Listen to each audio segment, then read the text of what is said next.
Anne Riddell, and welcome to Arts in the City. We are coming to you today from the High Line, a great place to celebrate Earth Day this month. What was once a piece of industrial infrastructure is now a beautiful and green public space. We'll have more on Earth Day throughout the show, including artists who dedicate their lives to the environment. But first, we kick things off with the Moynihan Train Hall. It's home to some new art you won't want to miss. And our Andrew Falzone spoke with one of the artists whose work is on permanent display. At first glance, the newly opened Moynihan Train Hall is all about function, providing increased access to trains that run through an overcrowded Penn Station. But the new hall is as much about form as it is function. The Public Art Fund helped facilitate the selection of 3 works of art that were commissioned through a competitive process. Canadian artist Stan Douglas was one of the creators selected. I usually don't do competitions for commissions because it's a lot of work to prepare, and if you don't get it, it's very disappointing. Douglas's work will be permanently on display with fellow artists Kehinde Wiley and Elm Green and Dragset. Born in L.A., Wiley now calls New York home. His work, entitled Gogh, is a stained glass composition vividly brought to life with LED backlighting. Commanding the expansive ceiling of the 33rd Street mid-block entrance hall, it depicts young black New Yorkers in poses drawn from breakdance, which originated on New York streets during the 60s and 70s. Suspended upside down from the ceiling of the 31st Street mid-block entrance hall, the work of native Norwegians Michael Elmgreen and Inger Dragset is a 1:100 scaled architectural model called The Hive. Their work, now originating out of Berlin, is a fictional skyline combining landmarks from Chicago, Hong Kong, Kuala Lumpur, Paris, and London, as well as some iconic New York silhouettes, perhaps suggesting New York's role as one of the world's great crossroads. Douglas finds himself in good company. I just liked the idea so much, and I liked the venue so much that it was kind of a risk I was willing to take. Douglas's work, called Penn Station's Half Century, is an homage to its namesake, but not in its current form. Douglas's piece invokes the memory of the former Penn Station, a grand monument to Gilded Age architecture long before its Beaux Arts brilliance was pancaked into the ground to make room for Madison Square Garden, an enticing chance to recapture a lost history. And I thought, oh my God, if I could actually create scenes of everyday life in Penn Station in this amazing space, that would be incredible. And that's why I decided to go for it. And Douglas went for it in a big way, creating 9 photographic panels. They were printed on glass with ceramic ink, adding an unmistakable lifelike glow. The background for each panel was painstakingly recreated from historical images of the original Penn Station using CGI, as is done with major motion pictures. And the characters in the images, each one an actor dressed in a period costume, staged on a giant setup in a Vancouver hockey rink. How long does it take to make one of those panels? Months. It's the research, and there's a team of people doing the CG as well. But for all the work that went into it, Douglas says the experience was worthwhile. To be able to, have that scale of audience, and to make images of such detail that people who go there on a regular basis will still be able to find more things to see in those images too. Images that will celebrate generations gone by for generations to come. I'm Andrew Falzone for Arts in the City.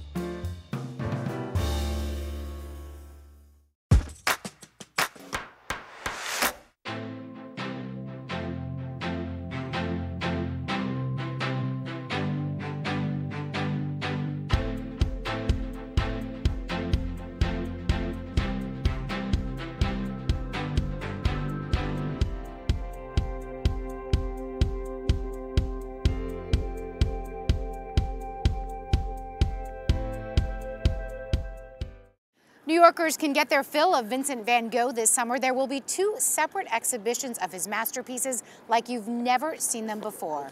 These shows allow visitors to explore Van Gogh through light, sound, and storytelling. Susan John got a preview of one of them opening in June.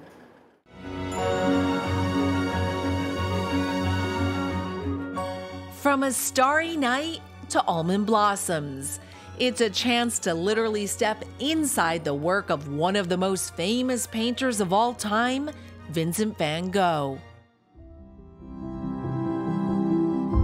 Van Gogh, The Immersive Experience, is a 360-degree digital exhibit that surrounds viewers with 30-foot-high projections of Van Gogh's masterpieces, transforming a 30,000-square-foot space into a canvas. Here we take some of his most iconic pieces, the Almonds, the Starry Night on their own, and we cover the whole room with one painting, floor and ceiling. The idea is to make people feel the grandeur of what he was seeing. And so all of a sudden, your brain thinks you're there. And that's the purpose of the immersives. An experience brought to life by European entertainment producer Exhibition Hub. The globally renowned show will come to New York City this June as part of its North American debut. The production has several elements, including a virtual museum, the immersive experience, and a virtual reality journey, all of which bring to life over 200 of Van Gogh's paintings. One of the nice things about Van Gogh is he wrote over 700 letters to his brother. So we know what he was thinking when he was painting. We know his ups and downs, we know his moods. So the show reflects that. In the experience, we really go through the periods of his life. You know, we start at the beginning where we do a virtual museum, where we recap many of his works. Set to an original score, the immersive experience is a technical wonder to behold. Digitally remastered images of Van Gogh's paintings are rendered in high definition and cast out onto the walls by 60 projectors. In the experience, we have over 170,000 sequenced images, if you want. So they're all side by side to create the animation. The experience also includes interactive elements where you paint and see projected your own masterwork and a journey through Van Gogh's world in virtual reality. To the end of the experience, and we have a virtual reality experience. It's 10 minutes, and it's basically a day in the life of the artist. It looks like this will be the summer of Van Gogh, with a second Van Gogh immersive experience set to open in the city in June. He's a bit of a rock star. If you look historically at other painters, from a perspective of movements, may have been more impactful. You take a Monet, for example, who started Impressionism. But you know, he didn't have all the drama in his life. Drama that leaps off the canvas in this experience, set to open in June in the heart of Lower Manhattan at the former World Financial Center. COVID precautions will be taken and tickets are now on sale to experience the master's work like never before. For Arts in the City, I'm Susan Junn.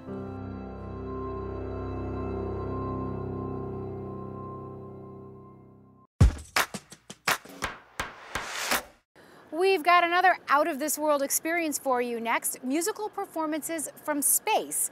Donna Hanover explains. Some music is just out of this world. This is ground control to Major Tom. You've really made the grade. Canadian astronaut Chris Hadfield recorded David Bowie's Space Oddity in 2013 on the space station.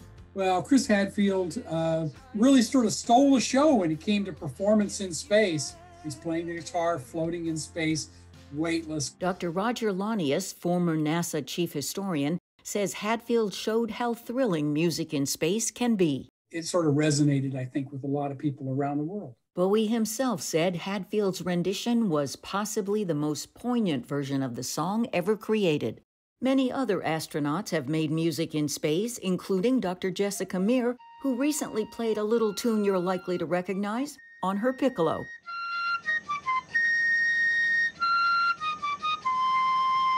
This is the same piccolo that I used to play in the Caribou High School band. She also played an alto sax in space, and she was even part of a space station band that got in a holiday mood. All this musical fun requires serious preparation. Engineers have to make sure ahead of time that an instrument has no varnish or lubricant that might give off gas that could be toxic in a confined environment. So they'll put it in a hot chamber to speed up any off-gassing. You also have to cool it down. What's about supercool? Does that do anything to the instrument? Does it change the properties in any way that might be detrimental to the crew? Astronaut Carl Waltz was the first to request a keyboard for the space station in 2001, and others have used it, including flight engineer Ed Lu in 2003 for Beethoven's Moonlight Sonata. Did he tell you there was any particular problem he encountered? Well, the problem he encountered was the same one all astronauts have encountered in a zero-G environment. Every time you hit that note, you're just as likely to push yourself away as you are to depress the key. So you have to anchor yourself so you don't float across the room. Cool mini concerts in space include astronaut Katie Coleman playing her flute in 2011 with microphone assistance from Mission Commander Scott Kelly and crewmate Paolo Nespoli. Astronaut Ronald McNair brought up the first saxophone in space during a 1984 shuttle mission. And we've heard classical instruments from various cultures in space. Koichi Wakata played one from Japan for a duet with violinist Kenji Williams playing on Earth. Many people feel that an astronaut playing a cherished instrument in space brings us all a moment of amazing grace.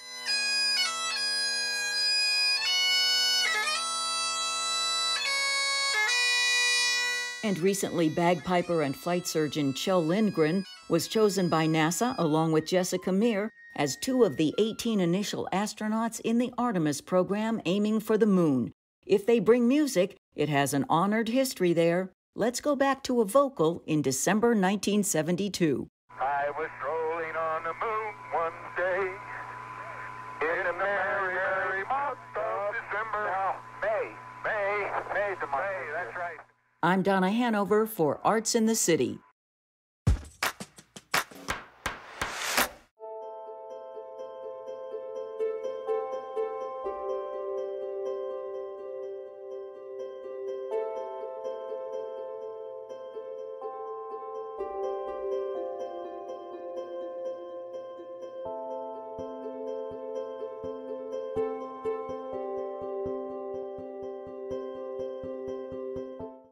We want to take some time to remember a legend today.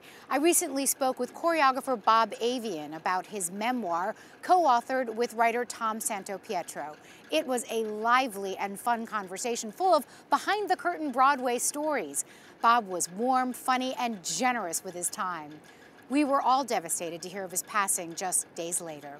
Today we bring you that interview as a tribute to his huge talent and the indelible mark he left on Broadway. Bob and Tom, what a treat to see you. I'm so glad to be speaking with you today. It is great to see you again, Carol Ann. So your book is Dancing Man, and Bob, it chronicles your incredible journey as a Broadway choreographer. And there's so much to talk about there. But before we do, I just want to ask, because I'm curious, you co-authored this book. How did it come about? Well, Tom is an old friend of mine. We've worked in the theater for quite a few years, never together, but off the stage, we've been good pals. And watching Tom's career climb this wonderful literature ladder has been thrilling for me. So Tom, did you push it? Carol Ann, yes, I would say my part of that equation, you just saw how nice Bob is. Bob is so modest after this unbelievable career that I had to badger him. I think Bob was so tired of listening to me. And I said, Bob, you are walking Broadway history. Bob, you say as a young man, you really had no formal dance training. And beyond that, being a dancer was not what your parents had imagined as a career for you. That's for sure. You know, I was brought up as a Armenian Protestant child, lots of religion. And you kept getting jobs in summer stock, right? So they kept saying, well, okay, you're getting work. Yeah, and I didn't know if I would, but I did. A lot of things changed for you with West Side Story when you got a role dancing in that show. Yes, it made me braver. I'd say that number one. Tom, do you have a favorite anecdote from those early years of Bob as a dancer? I do. I think, Carol Ann, one of the things that interested me is, as we've been saying, you know, Bob is dancing in West Side Story for Jerome Robbins. He's meeting Michael Bennett. And then, as always happens in show business, it's a business of ups and downs. And then when we were doing the book, Bob said to me, well, then I had 4 flops in a row as a dancer. And I was so startled. And then that all changed. What I loved is how that changed when Bob went into Funny Girl and is on stage with Barbra Streisand 8 times a week. Wow. So it's the cyclical nature of showbiz. And I just love, I would always ask Bob, what was it like being right there with the young Barbra Streisand? What was it like, Bob? It was inspiring. She was so young. You know, I kept on thinking she's younger than me, but she was a star with all her might. So it wasn't too long from that point on when you shifted from being a dancer to being a choreographer. I want to talk about some of the big shows that you worked on with Michael Bennett. And of course, the smash hit, A Chorus Line. And it was your first Tony Award, Bob. What a moment that must have been. I read in the book how proud your parents were. What was that like? Unbelievable. I had been shot to the moon, and it was pretty amazing, yeah. I think, Carol Ann, one of the things I loved listening to Bob's stories was just that even when it was still downtown, it had become this sensation everybody was talking about. It was already so sought after that a very pregnant Diana Ross was sitting on the stairs to watch the show. Wow. I mean, that's the kind of event Bob and Michael had created. And of course, for anybody interested in Broadway theater, those sorts of stories are kind of catnip for listening. When you look at Broadway now, and I'm talking pre-pandemic, what do you think has changed most dramatically? Gee, I don't know if the basic line has changed. If you're asking me, I'm not going to say ticket prices, because that's not why I go. You know, it's still about a star and the power she can give or he can give. It's still about that kid in the chorus who stands out. It's about that song you heard for the first time.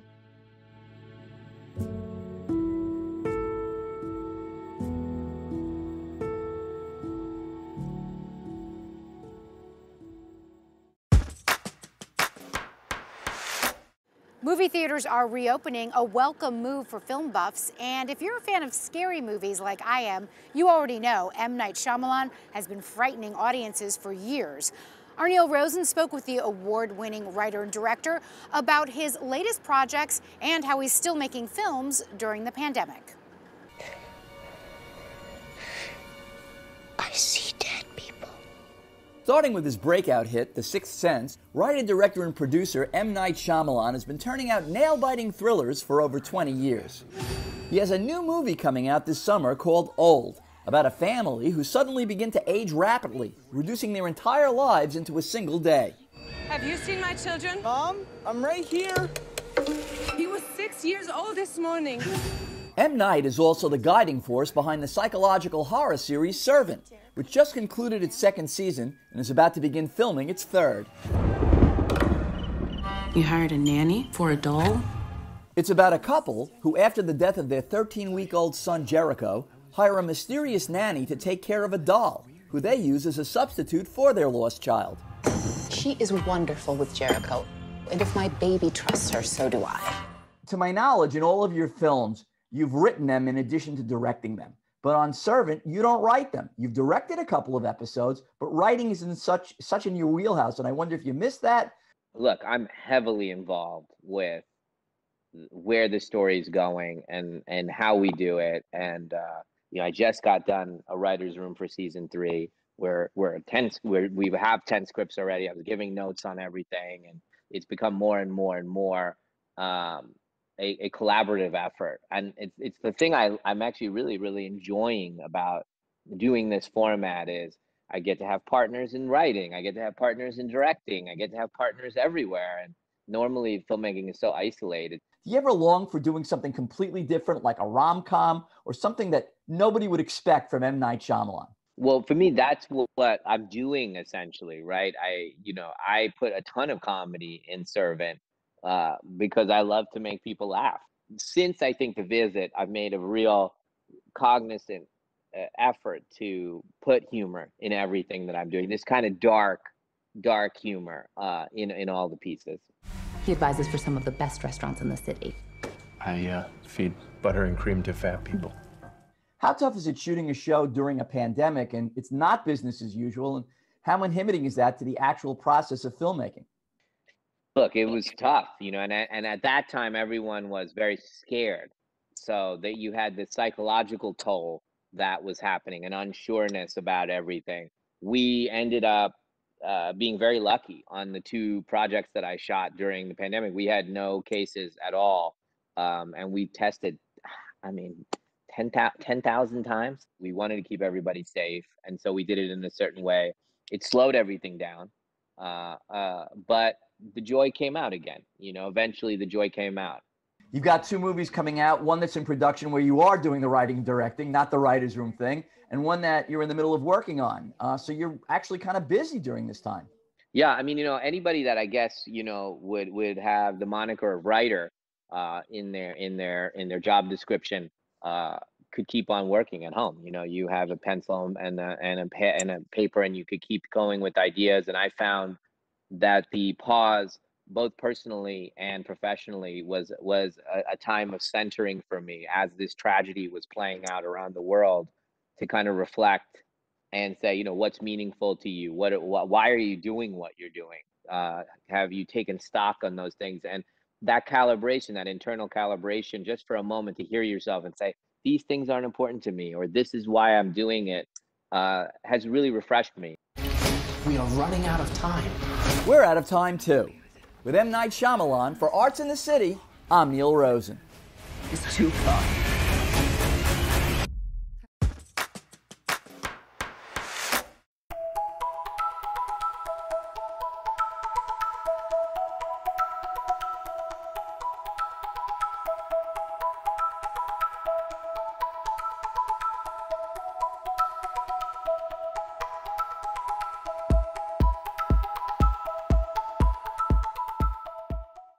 Now to comedy. It is not all laughs for the writers of TV sitcoms with the constant pressure and job insecurity.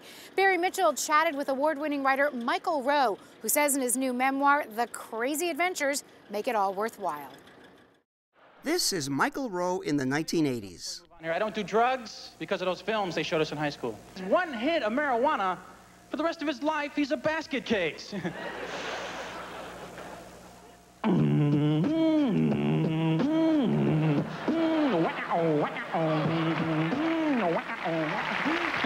This music is what's flipping them out. Michael Rowe today is called It's a Funny Thing, How the Professional Comedy Business May Be Fat and Bald. Maybe not such a bad trade-off for a veteran comedy writer-producer who won an Emmy Award for the long-running animated sci-fi series Futurama. I'm lucky in a way where I'm the grizzled veteran, but I work on young shows. I have the young credits. It was an unexpected phone call from a comedy idol that changed teenage Michael's life. I'll tell you my trouble. Got the wrong doctor. You know my doctor, Dr. Vinnie Boombast. My doctor. And I saw him last week. I told him, Doc, every day I wake up, I look in the mirror, I want to throw up. What's wrong with me? He said, I don't know, but your eyesight is perfect. And I'm a 17-year-old dopey kid, and I'm in my panel basement. I wrote 2 pages of jokes. I've never written jokes before. And I sent them. And then one day the phone rings at night. My mom, top of the stairs, Mike, there's a Rodney on the phone for you? I'm like, what? I pick up the phone and yeah, hello, Mike, it's Rodney. How you doing? You okay? You all right? Yeah, I got your jokes. They're pretty good. They're all right. They're okay, It was kind of the thing that said, if Rodney thinks I'm funny, I got to figure out how to get to New York City. I won a stand-up contest in Hartford, Connecticut, and the prize was you got to audition at the Improv. The original Improv on Manhattan's West Side, the promised land for every teenage would-be comedian growing up in Waterbury, Connecticut. It was a gymnasium for comedians, really, and that's what people liked about it. Like, it was just fast and loose and fun. And I auditioned and passed that night. let's talk about your Emmy. Can you bring it over here so we can get a closer look? And the winner for Futurama, Michael Rowe. The sort of bittersweet moment was my dad had died just a few days before I won the Emmy. And my dad and I really bonded through comedy over the years. You know, we're just watching comics on TV and watching sitcoms together. And I kind of just missed that moment. But the other moment too, I remember, that was when my dad was in hospice, and the last night of his life, sitting with him, and found Henny Youngman jokes on my phone. Folks, I feel good. I just got back from a pleasure trip. Took my mother-in-law to the airport. So I'm sitting with my dad, you know, our last moments together were me reading, you know, take my wife, please. Take me somewhere I've never been before. How about the kitchen? The book is filled with stories of you getting your butt kicked and persevering anyway. Yeah, the book would take a lot of nonstop crazy, weird adventures. What are the chances me, a kid from a small town, would get to work with all the heroes, the comedy heroes that I liked as a kid and watched with my dad? It's a funny thing how the professional comedy business made me fat and bald. I don't want to say I've been around a long time, but I'm having my my TV shots colorized. Michael Rowe, thank you so much. And you're watching Arts in the City. Thank you. That is our show for today. Thanks so much for watching. We leave you with a recent performance by Patti Smith at the Brooklyn Museum, one of the statewide New York Pops Up events. Before we go there, a quick reminder to check us out on social media. We would love to hear from you. I'm Anne Riddell. We'll see you next time on Arts in the City, and enjoy.